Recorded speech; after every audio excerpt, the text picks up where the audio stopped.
بسم اللہ الحمد للہ والصلاة والسلام علی رسول اللہ، اما بعد۔ سورہ فاتحہ کے فضائل، خصائص اور مقاصد کا اختصار کے ساتھ تقریباً خلاصہ ہو چکا تھا۔ آج سے انشاءاللہ سورہ فاتحہ کی مختصر تفسیر شروع کرتے ہیں۔ بسم اللہ الرحمن الرحیم، الحمد للہ رب العالمین، الرحمن الرحیم، مالک یوم الدین۔ سورہ فاتحہ جب شروع کی جائے تو شروع کرنے سے پہلے تعوذ اور تسمیہ، تعوذ کا مطلب اعوذ باللہ من الشیطان الرجیم، اور تسمیہ کا مطلب بسم اللہ الرحمن الرحیم پڑھنا چاہیے۔ کوئی بھی سورت آپ شروع کر رہے ہیں، ہر سورت کے شروع میں سوائے سورہ توبہ کے آپ دیکھتے ہوں گے قرآن میں بسم اللہ الرحمن الرحیم لکھا ہوا ہے۔ اب آپ بیٹھے ہیں اچانک کوئی بھی سورت شروع کرنے کے لیے، تو کیا اعوذ باللہ من الشیطان الرجیم پڑھنا ہے کہ نہیں پڑھنا ہے؟ اہل علم نے اللہ رب العالمین کے کلام سے استدلال کرتے ہوئے کہا ہے کہ فَإِذَا قَرَأْتَ الْقُرْآنَ فَاسْتَعِذْ بِاللَّهِ، جب تم قرآن کو پڑھنے کا ارادہ کرو تو تم شیطان مردود سے اللہ کی پناہ مانگ لیا کرو، یعنی اعوذ باللہ من الشیطان الرجیم پڑھ لیا کرو۔ یہ طریقہ ہے۔ لہذا جب بھی آپ کوئی بھی سورت شروع کریں، قرآن کا کوئی بھی حصہ پڑھیں، آپ سب سے پہلے اعوذ باللہ من الشیطان الرجیم پڑھ لیں۔ اگر آپ سورت شروع کر رہے ہیں، یہ اہم مسئلہ ہے، بہت سارے حتیٰ کہ بہت سارے قاری اور حافظ کو بھی معلوم نہیں، میں نے خود دیکھا، سورت شروع کر رہے ہیں پہلے اعوذ باللہ من الشیطان الرجیم پڑھیں، اس کے بعد بسم اللہ الرحمن الرحیم پڑھیں۔ لیکن اگر آپ سورت شروع نہیں کر رہے ہیں، آپ بیچ سے پڑھ رہے ہیں، مثال کے طور پہ آپ نے 5واں پارہ کھولا، 5ویں پارے کا تیسرا صفحہ آپ کھول رہے ہیں، سورت شروع نہیں ہے، وہاں پر سورہ النساء چل رہی ہے، تو صرف اور صرف آپ کو کیا پڑھنا ہے؟ اعوذ باللہ من الشیطان الرجیم، وہاں بسم اللہ نہیں پڑھنا۔ بسم اللہ جو ہے اس جگہ پڑھنا ہے جہاں سورت کی ابتدا ہو رہی ہے، سورت کا آغاز ہو رہا ہے، کوئی بھی سورت۔ کیونکہ بسم اللہ کیوں پڑھی جاتی ہے؟ بسم اللہ اس لیے پڑھی جاتی ہے کیونکہ ایک سورت سے دوسری سورت کے درمیان علیحدگی پیدا کرنے کے لیے پڑھی جاتی ہے، اسی لیے اس کو فواصل السور کہا جاتا ہے۔ سورتوں کے درمیان علیحدگی یعنی الگ الگ کر کے پڑھنے کے لیے بسم اللہ الرحمن الرحیم پڑھا جاتا ہے۔ لیکن اعوذ باللہ ہمیشہ پڑھنا ہے، آپ کو ہر وقت پڑھنا ہے۔ اب رہی بات نماز کے اندر آپ شروع کر رہے ہیں، کیا پہلی رکعت میں اعوذ باللہ من الشیطان الرجیم پڑھیں گے کہ نہیں پڑھیں گے؟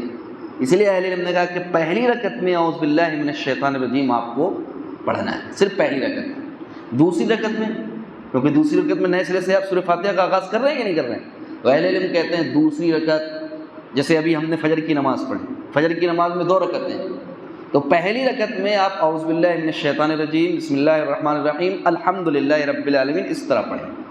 لیکن دوسری رکعت جو آپ پڑھ رہے ہیں اس میں آپ کو اعوذ باللہ پڑھنے کی ضرورت نہیں ہے، بسم اللہ الرحمن الرحیم سے کیا ہے؟ آغاز کر دیجیے۔ بسم اللہ الرحمن الرحیم پڑھنا شیخ الاسلام ابن تیمیہ رحمہ اللہ وغیرہ کہتے ہیں کہ یہ مستحب ہے ہر رکعت، جب بھی آپ رکعت شروع کریں، اور رکعت سے پہلے چونکہ ہر رکعت میں آپ جانتے ہیں سورہ فاتحہ پڑھنا ہے، تو ہر رکعت میں سورہ فاتحہ کو شروع کرنے سے پہلے آپ بسم اللہ الرحمن الرحیم کی تلاوت کریں، یہی بہتر طریقہ ہے۔ لیکن اب ایک اور مسئلہ ہے، بسم اللہ الرحمن الرحیم کیا سورہ فاتحہ کا حصہ ہے؟ میں نے اختصار کے ساتھ اس سے پہلے بیان کیا تھا کہ یہ سورہ فاتحہ کا حصہ نہیں ہے، سورہ فاتحہ کی آیت نہیں ہے۔ ہاں، قرآن کی سورہ نمل کی آیت ہے، قرآن کی سورہ نمل کی آیت ہے۔ اچھا، آپ مصحف میں جو ہمارے پاس قرآن ہے، ہندوستانی قرآن ہو یا مصحف عثمانی سعودی عرب کا جو قرآن ہے چھپا ہوا، آپ اس میں دیکھتے ہیں ہر سورت کے شروع میں بسم اللہ الرحمن الرحیم آپ پاتے ہیں، تو کیا وہ ہر سورت کا حصہ ہے؟ نہیں، وہ ہر سورت کا حصہ نہیں ہے۔ اس کو اس لیے پڑھا جاتا ہے کہ یہاں معلوم ہوتا ہے کہ دیکھو یہاں پر سورہ فاتحہ ختم ہوئی ہے، اب یہاں سے سورہ بقرہ کی تلاوت شروع ہو رہی ہے۔ ایک صورت سے دوسری صورت کے درمیان فرق کرنے کے لیے بسم اللہ الرحمن الرحیم کو لکھا گیا ہے۔ جی ہاں، اللہ رب العالمین نے فرمایا بسم اللہ الرحمن الرحیم سورہ نمل میں۔ اہل علم نے استدلال کیا ہے بعض اللہ کے نبی اکرم صلی اللہ علیہ وسلم کی احادیث سے کہ ہر وہ کام جو اللہ کے نام سے شروع کیا جاتا ہے تو اس کے اندر برکتوں کا نزول ہوتا ہے، ہر کام۔ لیکن جہاں بسم اللہ الرحمن الرحیم پڑھنا ہے وہاں پڑھیں، جہاں نہیں کہا گیا وہاں نہیں۔ اب مثال کے طور پہ کھانا شروع کرنا ہے تو بسم اللہ الرحمن الرحیم نہیں پڑھنا ہے وہاں۔ ہاں، میں نے بہت سارے لوگوں کو دیکھا بسم اللہ الرحمن الرحیم، بلکہ ایک صاحب کو تو میں نے یہاں تک دیکھا کھانا شروع کرنے سے پہلے اعوذ باللہ من الشیطان الرجیم بسم اللہ الرحمن الرحیم پڑھ رہے ہیں۔ وہاں اعوذ باللہ من الشیطان الرجیم نہیں پڑھنا ہے آپ کو، اور نہ ہی بسم اللہ الرحمن الرحیم پڑھنا ہے آپ کو۔ بسم اللہ کتنا پڑھنا ہے؟ بس بسم اللہ۔ کوئی بھی کام شروع کیجیے بسم اللہ، صرف بسم اللہ۔ قرآن شروع کر رہے ہیں بسم اللہ الرحمن الرحیم۔ لہٰذا یہی بہتر ہے، کیونکہ اللہ کے نبی اکرم صلی اللہ علیہ وسلم کا یہی طریقہ ہے کہ جب بھی آپ کوئی بہتر کام شروع کرتے، نمبر ایک دائیں ہاتھ سے شروع کرتے، ہے کہ نہیں؟ مثال کے طور پہ آپ کو چپل پہننا ہے تو نبی اکرم صلی اللہ علیہ وسلم کا طریقہ یہ تھا کہ آپ اپنے دائیں پیر میں اس کو پہلے ڈالتے۔ کنگھا کرنا ہے آپ کو تو آپ دائیں طرف سے شروع کیجیے، کپڑا پہننا ہے آپ دائیں طرف سے شروع کیجیے، حتیٰ کہ وضو آپ جب کرتے ہیں تو پہلے کون سا ہاتھ بڑھانا ہے؟ دایاں۔ اللہ کے نبی اکرم صلی اللہ علیہ وسلم، عائشہ فرماتی ہیں کہ اللہ کے نبی اکرم صلی اللہ علیہ وسلم تمام کاموں میں جوتا پہننا، کنگھا کرنا، حتیٰ کہ وضو کرنا، طہارت حاصل کرنا، تمام اچھے کاموں میں آپ صلی اللہ علیہ وسلم ابتدا دائیں طرف سے کرتے تھے۔ تو جتنے بھی اچھے کام ہیں آپ کے وہ دائیں طرف سے کیجیے، ایک چیز۔ دوسری چیز، اس کو بسم اللہ کہہ کر کے شروع کیجیے۔ آپ دکان کا افتتاح کر رہے ہیں، دکان اوپن کر رہے ہیں آپ، ماشاءاللہ ادگھاٹن کر رہے ہیں آپ، تو کیا ہے؟ آرام سے دایاں پیر رکھ کر کے اس کے اندر بسم اللہ ہے۔ تو یہ طریقہ اللہ کے نبی اکرم صلی اللہ علیہ وسلم سے ثابت ہے، اس طرح کی چیزیں کہ آپ صلی اللہ علیہ وسلم کوئی بھی اچھا کام کرتے دائیں طرف سے کرتے، ایک چیز۔ دوسری طرف بسم اللہ پڑھ کر کے آپ شروع کرتے۔ اب آپ قرآن پڑھ رہے ہیں، بسم اللہ کیا مطلب ہے؟ بسم اللہ اللہ کے نام سے، یعنی ابدأ وہاں محذوف ہے، ورب فعل جس کو کہتے ہیں۔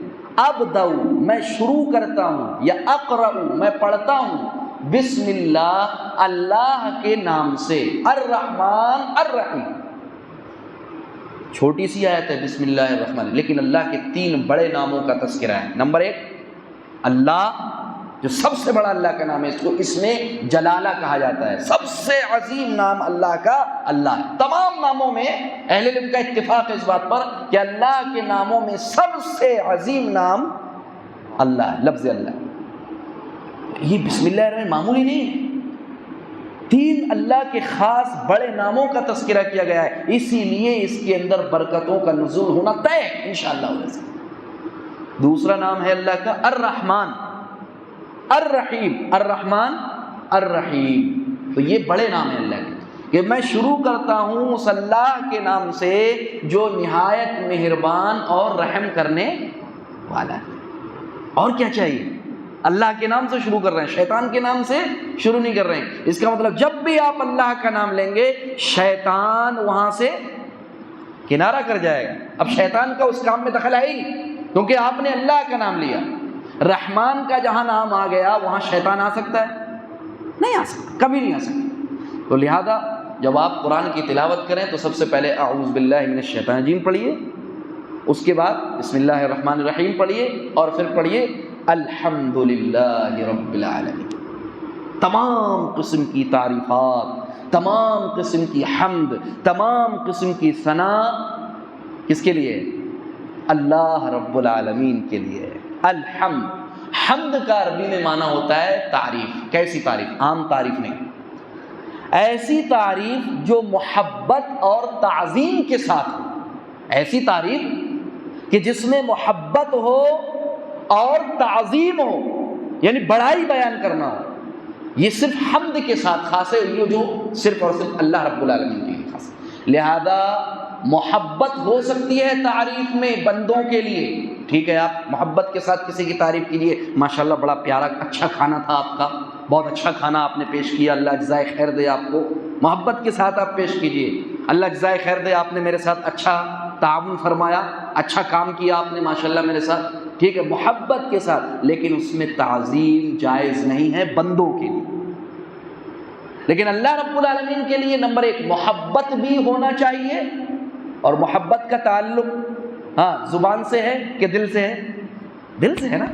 تو سب سے پہلی چیز اللہ کے لیے محبت ہونا چاہیے، اور دوسری چیز تعظیم ہونا چاہیے، عظمت، بزرگی، بڑائی، کبریائی اللہ کے لیے ہونا چاہیے۔ لہذا جب آپ کہتے ہیں الحمد، تمام تعریف، جتنی بھی تعریفیں ہو سکتی ہیں، جتنی بھی، ال داخل کیا جاتا ہے عربی میں، الف لام، ال کا مطلب ہوتا ہے ہر قسم کی جتنی بھی تعریفیں ہو سکتی ہیں، ساری کی ساری تعریفیں شامل ہیں۔ محبت کے ساتھ، اے اللہ محبت کے ساتھ، یعنی تجھ سے محبت کے ساتھ، اور اے اللہ تیری تعظیم کے ساتھ، کس کے لیے؟ صرف اے اللہ تیرے لیے، یعنی للہ، اللہ کے لیے۔ الحمد رب العالمین بھی کہہ سکتا تھا اللہ، الحمد للرحمن بھی کہہ سکتا تھا اللہ، لیکن اللہ نے کیا لفظ استعمال کیا ہے؟ للہ۔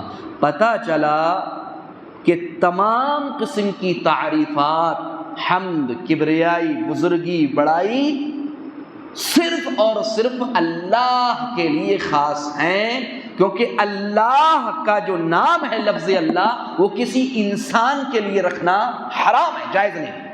مثال کے بہت سارے لوگوں کو آپ نے دیکھا اللہ رکھا ہے کہ نہیں، یہ اس طرح کے نام رکھنے سے اجتناب کرنا چاہیے، ایسے نام رکھنے سے تھوڑا احتیاط کرنا چاہیے۔ ہمارے ہندوستان میں بہت سارے نام پائے جاتے ہیں اللہ رکھا ہے کہ نہیں، تو اس طرح کے نام رکھنے سے تھوڑا اجتناب کرنا چاہیے، بچنا چاہیے، نہیں رکھنا چاہیے۔ تو للہ، اللہ کے لیے، کسی بندے کا نام آپ اللہ نہیں رکھ سکتے۔ آپ کہیں میرے بیٹے کا نام اللہ، نعوذ باللہ، بہت بڑا گناہ ہے، کیونکہ اللہ جو ہے یہ ایسا لفظ ہے جو صرف اور صرف کس کے لیے خاص ہے؟ اللہ کے لیے خاص ہے، کسی کے لیے بھی، حتیٰ کہ بڑے سے بڑا نبی ہو، رسول ہو، بڑے سے بڑا مقرب فرشتہ ہو اللہ کا، اس کے لیے بھی آپ لفظ اللہ کا استعمال نہیں کر سکتے، یہ صرف اللہ کے لیے ہی خاص ہے۔ اللہ کا مطلب کیا ہے؟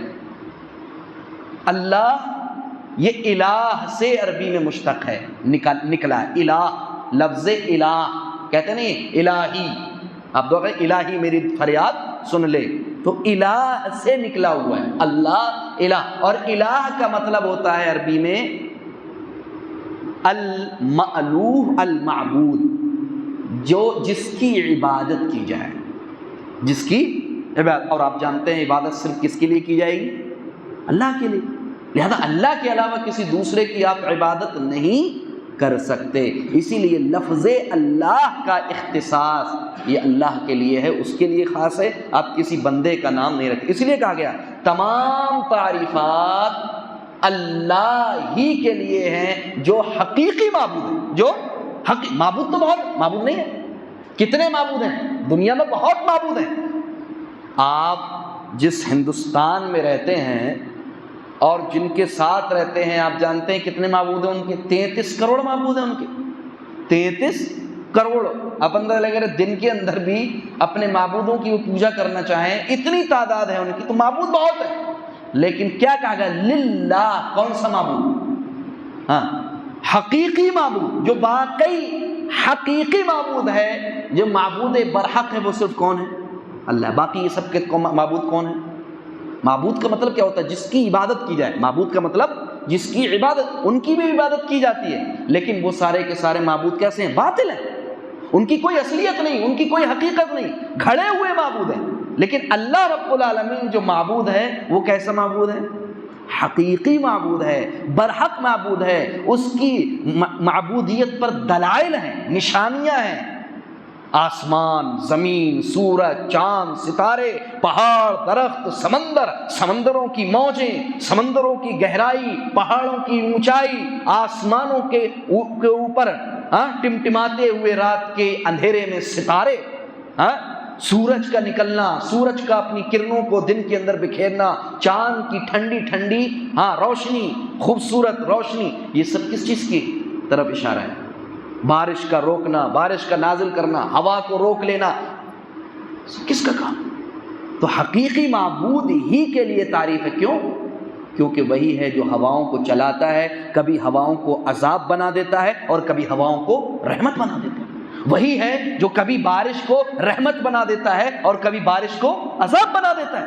فصلیں تباہ ہو جاتی ہیں اگر اللہ رب ہوتا ہے کہ نہیں. اب دیکھتے اولے برس جاتے ہیں، بارش کے ساتھ اولے برس جاتے ہیں، پوری فصل تباہ ہو جاتی ہے، انسان پریشان ہو جاتا ہے. وہی ہے جس نے پانی کو رحمت بنایا، آب زمزم نکال کر کے، زمزم کا پانی نکال کر کے اسماعیل کے پیروں کے ذریعے علیہ الصلوۃ والسلام. اور وہی ہے کہ جس نے پانی کو زحمت بنا دیا، عذاب بنا دیا طوفان نوح کی شکل میں. یاد رکھیے گا وہ بھی چشمہ تھا، یہ بھی چشمہ تھا، لیکن دونوں چشموں میں کتنا فرق ہے، سبحان اللہ العظیم. تو اسی لیے تمام قسم کی حمد کس کے لیے؟ صرف اللہ رب العالمین کے لیے جو حقیقی معبود ہے. اللہ رب العالمین سے دعا ہے الہ العالمین جو کچھ ہم نے تیری پاک تعریف کے تعلق سے سنا، الہ العالمین ہمیں اس کو صحیح طور پہ سمجھنے اور پھر صحیح طور پر قرآن و حدیث پر عمل کرنے کی توفیق عطا فرمائے. آمین. وآخر دعوانا الحمدللہ رب العالمین.